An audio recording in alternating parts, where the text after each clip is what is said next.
Sony's been an extremely great partner for us in moving to the console. At Blizzard, our heritage was actually console games. Obviously, we've been away for a while, so we had a little bit to learn, and we looked across all the franchises to see, which one would really be the most appropriate to bring across.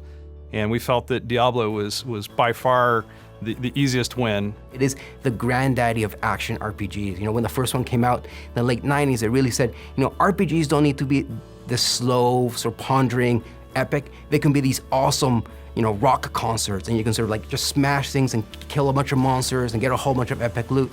It just connects you to that experience. And I think it's super important for us that the player feels that they are in the screen with their character. And partly because our players on console are sitting 10 to 15 feet away from the action. So the more we can make them feel that they are the action, they are the barbarian, the more epic and visceral the experience is. So for us, the thing that's exciting about the new console is actually the controller.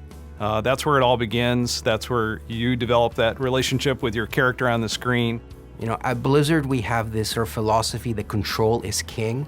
And working on a console version for Diablo 3, for us that means the controller is king. This is not a mouse. This is something different for us, and it's something exciting that we haven't had a chance to work with on Diablo. What was surprising was that the second I got a controller in my hand and started playing around, and there's a difference here between an indirect control where I'm pointing around with a mouse cursor, and a direct control, an intentional control where I say, I'm pointing this way, I'm attacking that way, I'm rolling this way, and that just stings. It was really surprising even to me. There's an intimate connection between the player and their character, and that's something that we really wanted to leverage and build the Diablo 3 version for the console, specifically around the notion that we call pick up and slay.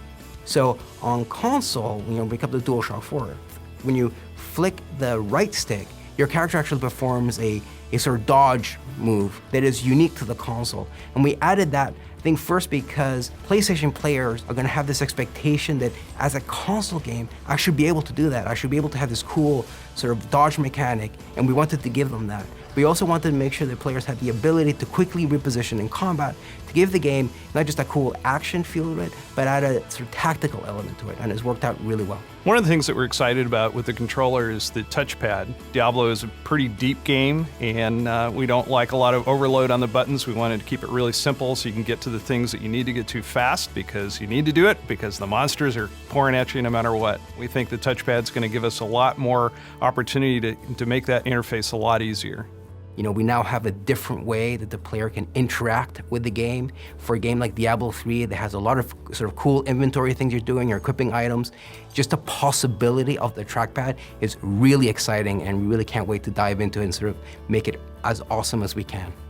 What we didn't want to do is simplify the experience, because at the end of the day, Diablo is awesome because of all the different items you can get and all the different powers those items have, so we didn't want to sacrifice that. What we wanted to do is streamline the experience so the players can decide when and how they wanted that level of information. So we really built the inventory and all our UI screens from the ground up. These are screens that are specifically designed to feel great when you have a DualShock in your hands and the way you navigate them. So we moved into a radial style menu that allows, first of all, your character to be nice and big on screen. But I think one of the magic of working on a game like Diablo at Blizzard is we're very iterative. Like, we constantly keep asking ourselves, how can we make this better? How can we make this more awesome? And our team, and so Jason Bender, had this really great idea for something we call the Quick Equip, which is without even having to open an inventory, you can just press up on the D-pad and quickly cycle through the items you've recently picked up and make a decision right then and there whether to equip it or not. So again, that's a great example of the way we wanted to streamline but not simplify the experience. What's great about Sony's decision to make the PlayStation 4 an easier architecture for us to work with as developers is that it means that we can actually get our games into the hands of our players a lot faster, and we're super excited about that. We have a lot of scalability in the PC version of the game, and with the processing power of the GPU on PlayStation 4, we're pretty confident that we're going to be able to get very high-res graphics and a super rock-solid frame rate. So something that you get on PC, not quite for free, but something that people are used to, is the ability to do things like stream your experience. So you say, hey guys, they just changed the way that barbarians work, or I just got a new axe for my barbarian. I wonder if I can do this whirlwind tactic that I've been doing on a harder difficulty. Let's find out. And so someone online will they'll take video of themselves doing it, saying, look, I can totally do it. It's totally easy. All I need to do is go to this area and get this skill, and I can make it happen. And people learn, and it's exciting. I think the share button, I think, has this potential to sort of really fundamentally change the way players interact with not just the game, but with one another. And there's always been a barrier to sort of bring that same type of experience to the console. But the fact that it's now on your controller, a button press away, that you can, you just found an awesome legendary and you want to, share it, not just with your friends on your couch, but with the whole world.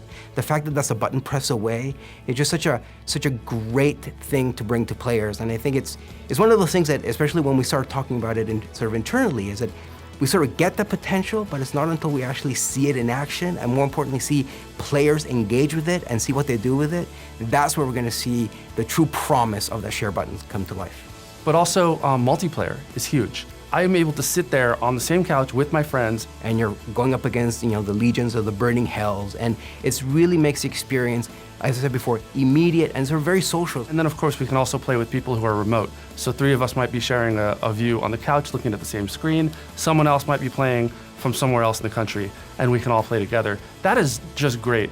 Having that social experience and that flexibility is something that's really unique. That's what console gaming is all about. It's a more intimate experience right there in the living room, a shared experience, with your friends, with your family. And we think that Diablo is a perfect game to allow you to do that.